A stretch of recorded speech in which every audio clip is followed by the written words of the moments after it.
mais de 50 anos de profissão, foi um dos pioneiros em misturar arquitetura com design. Cresceu aqui nessa casa, onde podemos ver a integração da natureza com a arquitetura, que é uma marca de seus trabalhos. Ganhador de inúmeros prêmios, ele é autor de projetos importantes para a cidade. A nossa entrevista de hoje é com o arquiteto Luiz Eduardo Índio da Costa.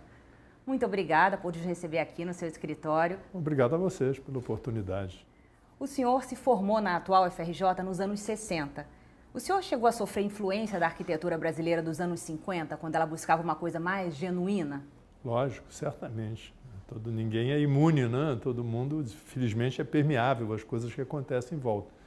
E não só a arquitetura brasileira, como a arquitetura internacional também, né? Naquele momento, quando eu me formei no Brasil, a arquitetura estava em alta, né? Com a inauguração de Brasília, a arquitetura brasileira estava com uma expressão internacional muito forte. E isso certamente teve influência até hoje na minha profissão. O senhor chegou a estagiar, a trabalhar com grandes arquitetos? Quem foi a sua principal influência? Não, eu não cheguei a trabalhar com grandes arquitetos, não. Eu estagiei num escritório de urbanismo chamado Saturnino de Brito, que era um escritório muito importante de urbanismo na época e que fazia grandes projetos urbanísticos pelo Brasil afora. Implantações de cidades, etc. e tal. Foi uma experiência muito boa, quando eu estudante ainda fui estagiar com eles, porque me deu uma visão mais global da arquitetura, quer dizer, uma visão mais urbanística, mais macro de arquitetura, né? A gente entendendo, passei a entender claramente que o objeto arquitetônico não é uma coisa solta no espaço. Ele é comprometido com o tempo, com o espaço e que ele faz parte de um todo maior, que é o urbanismo. Dentro dessa visão da arquitetura integrada com o urbanismo, quais são obras de boa arquitetura que o senhor destacaria? Bom, aí realmente é um pouco mais complexo, né? Porque há obras de urbanização que são fantásticas, né? Cidades que são especiais, como Paris, por exemplo, que tem uma urbanização clássica, mas extremamente bem-sucedida, né? A cidade é muito mais bem-sucedida pela urbanização do que pela arquitetura propriamente dita, embora tenha ícones de arquitetura muito fortes, né? Já Roma, por exemplo, é uma cidade que tem um certo urbanismo violento, forte, marcado, aquela cruz Cardos e Decumanus romana clássica, mas, por outro lado, não tem as perspectivas, não tem a visão urbanística mais completa de Paris, né? Londres é outra cidade muito bem sucedida. Eu acho que uma coisa não consegue se dissociar da outra. Todas as grandes cidades, de um modo geral, elas, não adianta uma grande cidade ter uma solução arquitetônica exponencial. É importante que o todo tenha um resultado positivo, né? E esse todo só se consegue com o urbanismo. O senhor citou exemplos internacionais, né? O senhor acha que a arquitetura brasileira ainda sofre muita influência internacional e não busca suas raízes?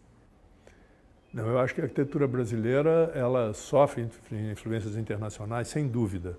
Mas acho que a boa arquitetura é uma arquitetura que respeita as raízes. Acho que a arquitetura, a gente não pode fazer da arquitetura brasileira um pastiche ou uma cópia de arquitetura internacional.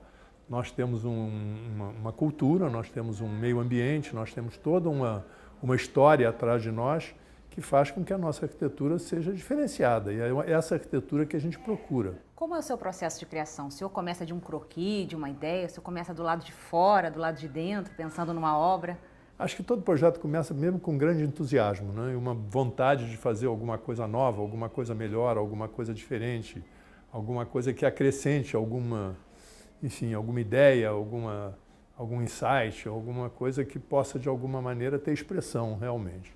Agora, o meu processo de criação é um processo, pela minha formação racionalista, ele é muito de dentro para fora.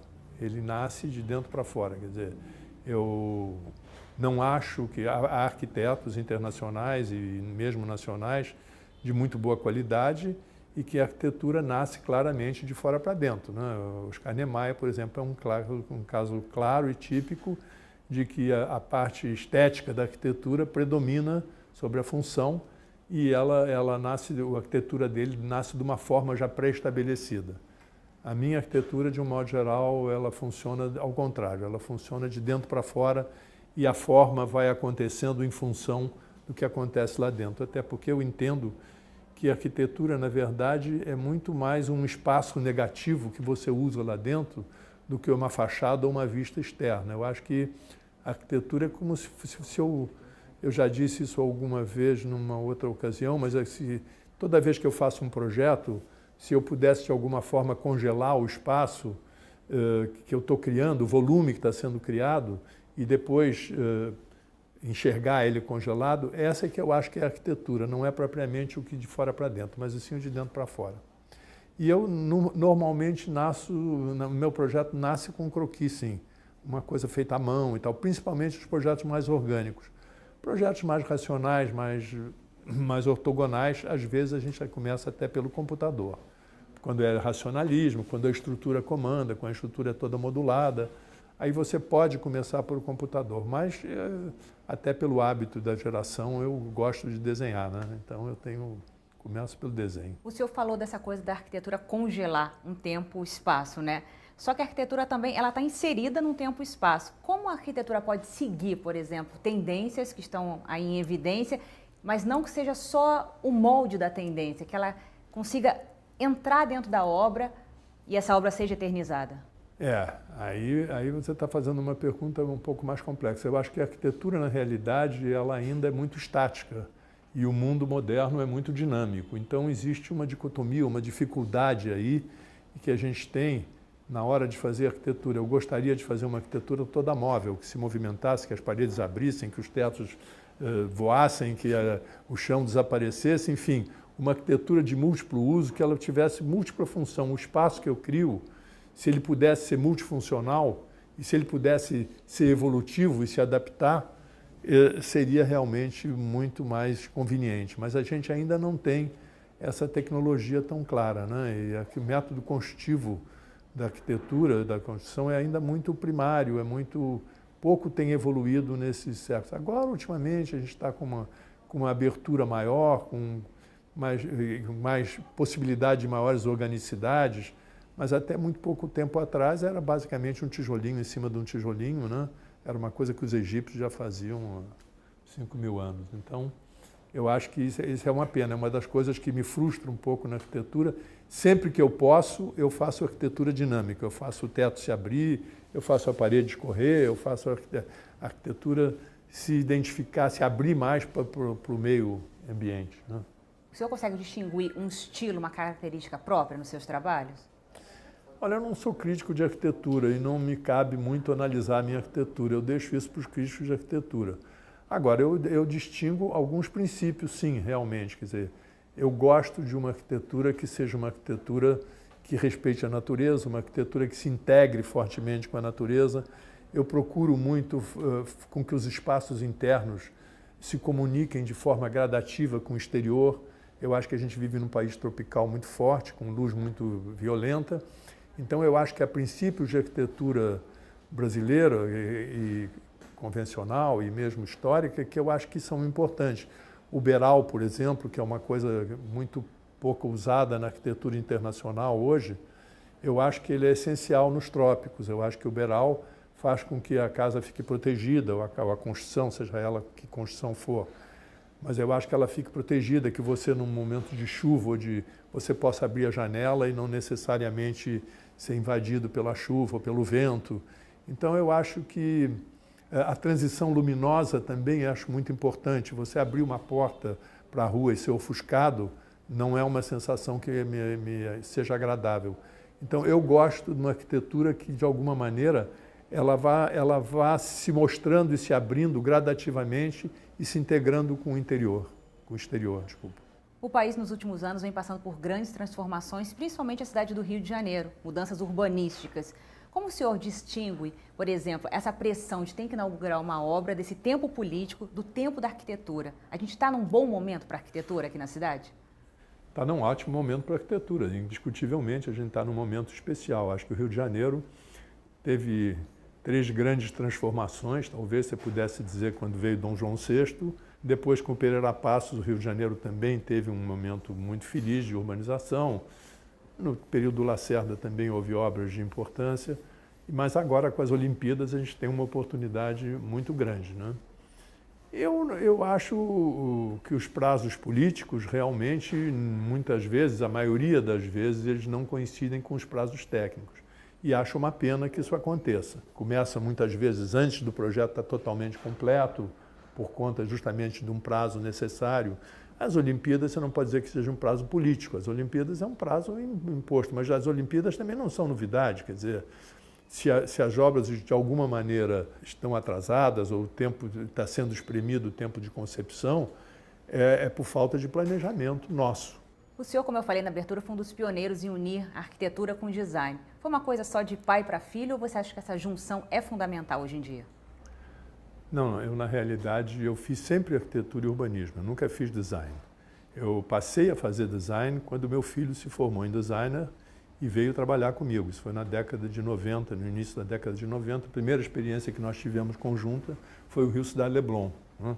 E foi uma experiência bem sucedida, onde ele entrou com a parte de design, eu entrei com a parte de urbanismo, o Chassel entrou com a parte de paisagismo. Eu acho que uma coisa complementa a outra. Entretanto, eu acho que não necessariamente elas têm que nascer juntas. Para desenhar uma geladeira, você não tem que nada a ver com arquitetura, né? E para fazer um projeto arquitetônico, você também não necessariamente precisa de design. A palavra design é uma palavra muito desgastada hoje, né? Porque é estranho, porque o design, desde o jeito que fabrica um sapato até o jeito que faz uma cidade, ele faz design de cidade, design de sapato, design de moda, né? Então ficou uma palavra abrangente demais. Eu acho que ela perdeu um pouco do seu foco quando ela ficou tão pulverizada. Tudo é design, entendeu? Eu acho que isso aí é uma coisa que... E, na verdade, arquitetura é uma coisa, urbanismo é outra coisa, design de produto é outra coisa. Agora, desenho, de um modo geral, serve para tudo. Você desenha um sapato, desenha uma cidade, desenha uma cadeira, desenha uma cidade. O que não quer dizer necessariamente que arquitetura e design sejam a mesma coisa, né? Qual o projeto que o senhor fez foi mais desafiador? Olha, vou te dizer que sempre o projeto que mais me desafia é o próximo, sabia? Não é o que já passou, não. O que já passou já é um desafio superado, né? Mas houve projetos importantes que eu fiz e que foram desafios muito grandes. Quase que todo projeto é um desafio, né? Porque a gente transforma um projeto num desafio. Eu acho que você, como profissional, você não fica esperando, eu aconselho sempre aos alunos, às vezes que a gente conversa um pouco, que dá alguma palestra, não pode esperar que caia do céu e no teu colo um projeto, uma oportunidade de um projeto transcendental. Você tem que fazer de cada oportunidade um real desafio, né? Quer dizer, você tem que transformar cada projeto num desafio e numa solução inédita, uma solução mais criativa, mais forte. Desde a reforma de um banheiro até uma cidade, eu acho que faz parte da necessidade do arquiteto de pensar daquilo de uma forma diferente, pensar, de alguma maneira, oferecer alguma coisa nova, uma visão nova do espaço, da coisa, do urbanismo, da maneira de viver e de ser. E o senhor tem o mesmo estímulo assim, de buscar algo diferente, por exemplo, tanto de um projeto para a cidade, que vai afetar todos nós, como um projeto residencial, na casa de uma pessoa, uma coisa bem particular? Tenho, sim. Procuro sempre, de alguma maneira, me superar a cada projeto, entendeu? Eu acho que cada projeto é um grande desafio. Há coisas assim, existe uma coisa mágica na arquitetura, e que talvez exista em outras profissões também, mas eu sinto muito claramente na arquitetura, né? Eu me lembro, por exemplo, quando eu era ainda estudante, a primeira vez que eu fui à Europa, e eu estava fazendo a faculdade, estava gostando da arquitetura, ainda não estava completamente integrado, completamente seguro de que era aquilo que eu queria fazer para o resto da vida e tal. Mas quando eu entrei, me lembro quando eu entrei numa catedral gótica e eu vi aquela coisa milagrosa, quer dizer, um monte de areia e de pedra se transformar naquele negócio, eu digo, bom, eu quero participar dessa alquimia de alguma maneira, entendeu? Eu acho que eu ando procurando as minhas catedrais góticas aí para o resto da vida, entendeu? Porque realmente é uma coisa fantástica, né? Você olha, que aquilo, se você dilui aquilo, se você desfaz aquilo, é um monte de areia e de pedra. E, no entretanto, com um monte de areia e de pedra, você consegue fazer uma obra de arte, você consegue fazer uma obra fortíssima, que te eleva, né? Que te dignifica. É uma alquimia maravilhosa. Isso é o grande estímulo que eu tenho na arquitetura. Então, aí é que eu acho que cada oportunidade você tem que transformar num desafio, você tem que tentar conseguir, tem que tentar superar. Aí também há arquitetos que, de alguma maneira, têm uma linguagem completamente definida e clara, né? Você pega um Frank Gehry, por exemplo, você identifica qualquer projeto dele, né?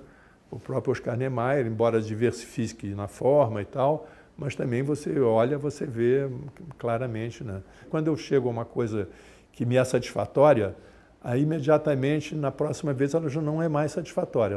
Eu quero uma outra, aquela já está superada. Por isso que eu disse para você que o projeto bom é sempre o próximo, né? Porque os outros já estão resolvidos, já estão... Depois das Olimpíadas de 2016, qual a perspectiva que o senhor vê para a arquitetura nos próximos 10 anos, vamos dizer assim? O mundo não vai parar porque as Olimpíadas acabaram, né? Eu acho que a gente vai estabilizar um pouco e tal, e até talvez seja bom. O mundo caminha por avanços, um pouco de solavancos, um pouco de paradas, né? Entendeu? Para acomodar um pouco as coisas, né? Eu acho que talvez depois das Olimpíadas seja o momento da gente olhar mais a cidade pontualmente e menos globalmente, entendeu? Eu acho que talvez tanto no Rio de Janeiro, na minha opinião, a fazer em termos de urbanismo e mesmo de arquitetura, pensando pequeno, pensando no local, entendeu? Pensando em... Porque no fundo, a relação do cidadão com a cidade, ela não é uma macro-relação, ela é uma micro-relação. Você quer andar numa calçada, você quer se sentir confortável andando naquela calçada. Aliás, é uma das coisas que, infelizmente, eu acho que no Rio de Janeiro a gente sofre muito falta de calçadas adequadas para andar, né?